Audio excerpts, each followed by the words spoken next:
এবং কালকে বিজেপি পেছন দিক দিয়ে জানে বিজেপির ডাকে লোক আসবে না, তাই বিজেপি পেছন দিক দিয়ে এই নবান্ন অভিযান করাচ্ছে। এবং আজকে আমি একটা পোস্ট দেখলাম, আমাদের ফাইন্যান্স মিনিস্টার তার একটা পোস্ট দেখলাম, লাশ দরকার, অর্থাৎ বিজেপি লাশ চাইছে, লাশের ওপর দাঁড়িয়ে নবান্নয় আসবে দিবা স্বপ্ন দেখছে। একটা ইলেকটেড সরকার তাকে ফেলে দেবে।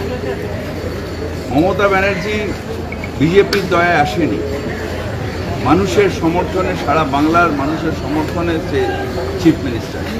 তাকে ফেলে দিয়ে ব্যাকডোর থেকে বিজেপি চিফ মিনিস্টার হওয়ার যে দিবা স্বপ্ন দেখছে, সেটা মূর্খ রাখবে, ওরা মূর্খামি করছে। কালকে নবান্ন অভিযানে বিজেপির হয়তো কিছু কর্মী যাবে, স্টুডেন্টের নাম করে হঠাৎ বয়স কমিয়ে কিছু পুরো ধাম যাবে, কিন্তু নবান্ন অভিযান হবে না, এটা মানুষ বুঝতে পেরেছে। আমি যেটা দেখেছি, আমিও দেখেছি ভিডিওটা, ওই সময় ঢুকে গেছিল, কিন্তু তারপর যখন ফরেন্সিক আসার পরে পুরোটাকে ব্যারিকেডিং করে ওটাকে তালা দিয়ে সিল করে দেবে। সেই সময় অনেক সময় ঘটনা একটা ঘটলে কিছু কলেজের স্টুডেন্ট, কিছু যারা কাছাকাছি থাকে তারা একটা আগ্রহ নিয়ে আসে। আমার মনে হয় না যে প্লেস অফ অকারেন্সে পুলিশ সেটাকে ধরতে দিয়েছে, এবং